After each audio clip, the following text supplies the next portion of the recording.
Hi, and thanks for joining us for another one of Family of Marine's videos. Today we're going to talk about sea legs. We're going to talk about the proper operation of sea legs. This is mainly for those people who are buying new boats from us with sea legs installed. And I'm going to go through all the ins and outs of sea legs. Okay? So this boat happens to have sea legs on it. We just finished installing them. And the first thing I want to show you is the remote. So this is a sample of one of the different styles of remotes that they have. And you'll see on this remote that you have boat up and down, front up and down, rear up and down. So the boat up and down is both legs simultaneously, where the front up and down is the front set of legs and the rear up and down is the rear set of legs. So the first thing I'm going to do is I'm going to activate the remote, and you can push any button until you get a flashing green light. That means that the remote is activated. Now, think about what you want the boat to do, not what you want the legs to do. So in other words, I want the boat to go up, which means that the legs are going down. If you think about what you want the legs to do, you're going to be completely backwards. You got to think about what you want the boat to do. Okay, so the first thing that you'll notice is the front of the boat is coming up sooner than the back of the boat. Now the reason for that is two things. Number one, it's heavier in the back than it is in the front, so the hydraulic fluid is of course going to go to the easiest path, which is the front. And the other reason is it's usually deeper in the back of the boat than it is in the front of the boat, so the front legs are going to hit first. So what I'm doing is I'm bringing the boat up, and then I'm going to stop and I'm going to go to rear up, which is going to activate just the rear set of legs, and it's going to level off the boat. Okay, I'm going to go back to boat up, and again, it's very possible that the front is going to come up sooner than the back, and I'm going to stop and go to rear up. And then what we're going to find is once we get, about halfway up, the legs will come up simultaneously. So now I'm going back to boat up, which is both legs, and you'll see, the boat's coming up evenly. That's normal. It's normal for the legs to come up in the front sooner than it is in the back. And you just have to toggle from switch to switch to switch. Now I know you can't hear the pump, but when the legs get all the way up, you're going to hear the pump go. That's a sign that says the legs are all the way up. I don't know if you can hear that on this video.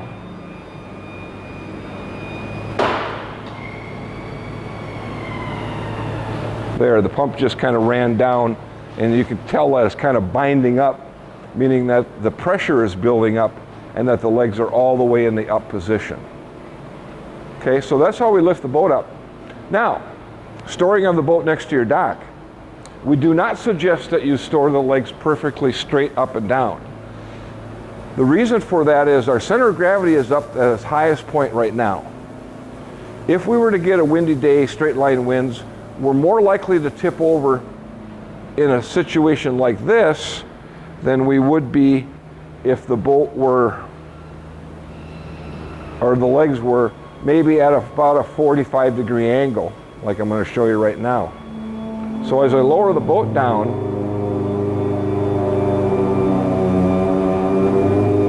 it's best if you can store the legs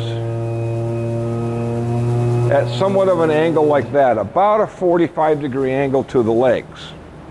That way your center of gravity is lower. Now, this may mean pulling the boat closer to the shore in order to get the legs at a 45-degree angle. But the trick is we want the back of the tubes to be about a foot out of the water. All right?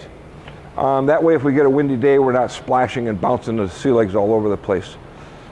So if that means, again, pulling the boat closer to the shore to get the legs to store at about a 45-degree angle, as long as the back of the tubes are about a foot out of water.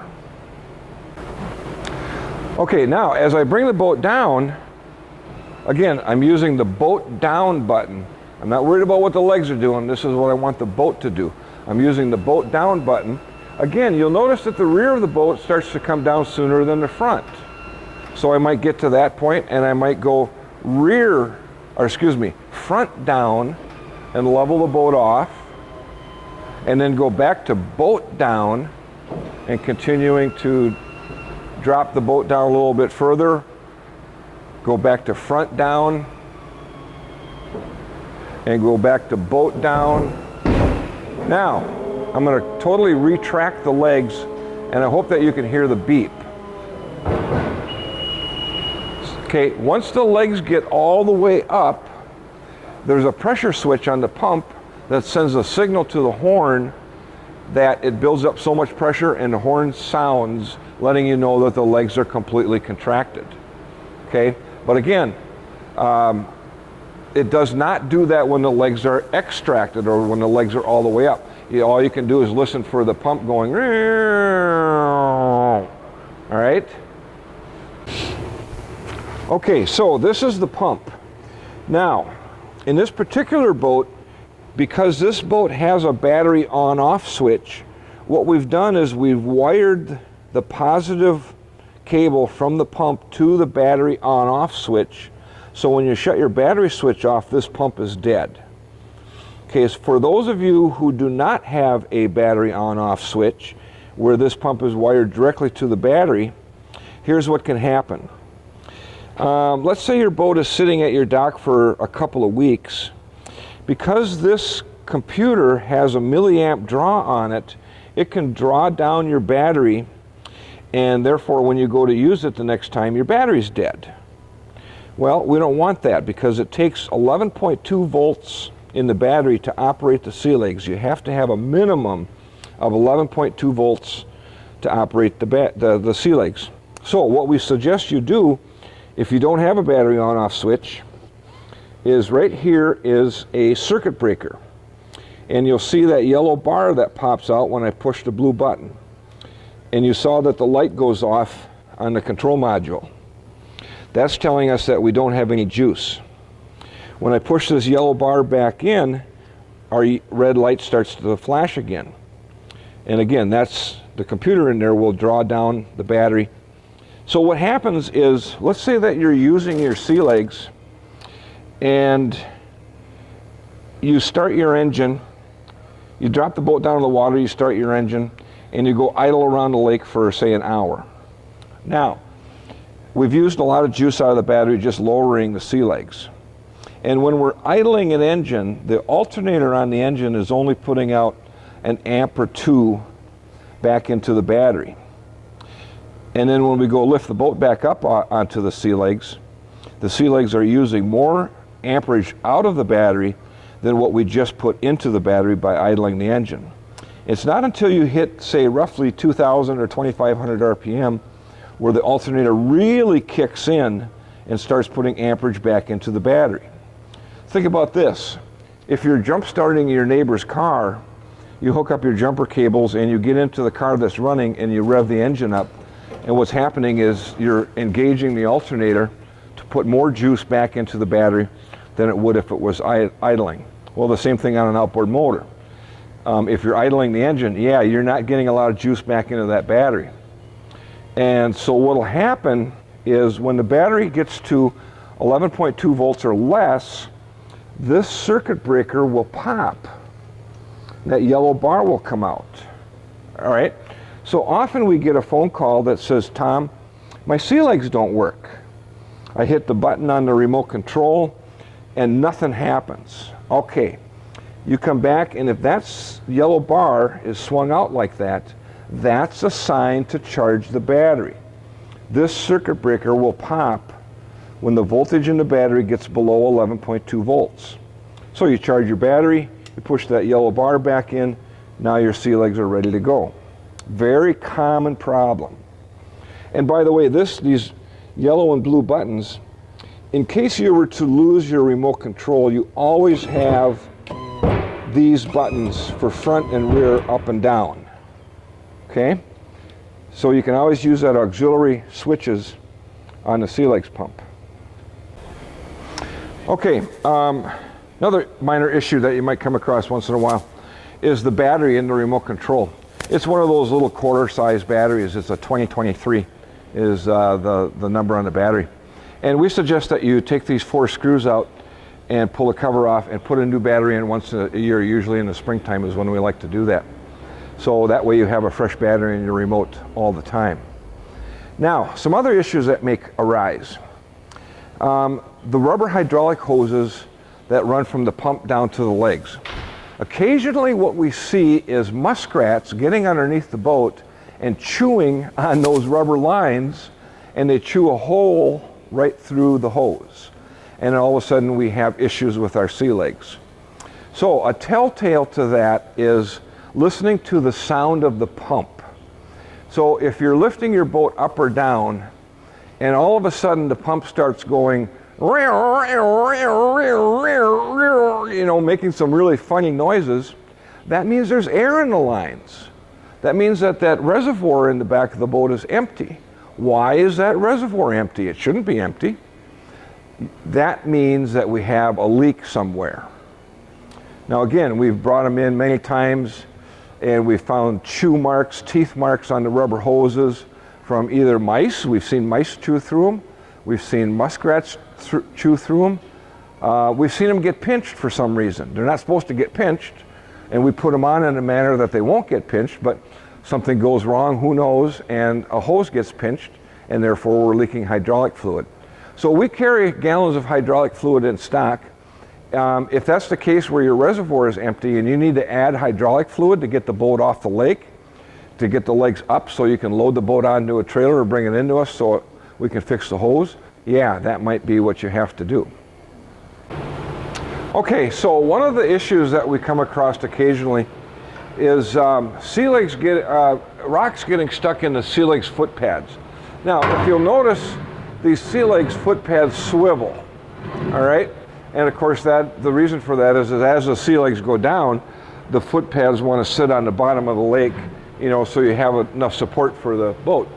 But what happens is we can get rocks stuck in here, and what will happen when the legs come up is the foot pads will be stuck in this position, and as you raise the foot pads, they get stuck in that position, even though you hear the beep. The beep says that the legs are all the way up. Now, as you can imagine, trying to drive across the lake with your foot pads stuck in this position is not a good thing. And what ends up happening is we get phone calls from people saying, hey, there's something wrong with my engine. I can only get 7 miles an hour out of my boat. The motor's shaking. The prop is going crazy. There's something wrong with my engine. And of course, I'll say, well, have you checked your sea legs? Are they all the way up? And the response they get is, yeah, I heard the beep. Okay, no, that's not good enough. Have you looked underneath the boat to see that the sea legs are all the way up? Yeah, and of course they're just looking at the front legs and those happen to be all the way up, but they don't look back here to see that these foot pads are stuck like that. So what you have to do in this situation, of course, is get underneath the boat, dig that rock out so that the foot pads can swivel. Once the foot pads are able to swivel and the legs go up into that position, now you're ready to go. Okay, so this is critical. We come across this quite often during the summer, and you have to lay down on the front of the deck and look way underneath here to make sure that this foot pad is not stuck in that position, because that's going to cause a problem. Okay, here's an example. This is a Barletta and we have a voltmeter. That tells us 12.1 volts in the battery right now. Again, as I mentioned earlier, if we hit 11.2 volts or less, the sea legs will not operate. The circuit breaker will get hot, that yellow bar will pop open, and the sea legs will go completely dead. You'll get nothing. That is a big, big, big sign that says charge your battery. Again, I get tons of phone calls during the summer. Tom, my sea legs don't work, what do I do? And the first thing is charge your battery. Well, that can't be it because my motor starts. Well, a motor can start with as little as 10 volts in the battery. But the sea legs will not operate unless there's a minimum of 11.2 volts in the battery. Okay, so that kind of covers it on sea legs. Now, there are some videos on troubleshooting on Sea Legs website. So if you go to sea-legs.com and click on the troubleshooting tab, you'll see a bunch of different videos on there on what to look for if you're having problems. Now, of course, the easiest means is to give us a call, and we can generally walk you through what to do in that particular circumstance. Okay, so I want to thank you very much for watching, and thank you very much for your purchase of your boat with Sea Legs. And we look forward to having many, many years of happy operation with our Sea Legs and our new pontoon.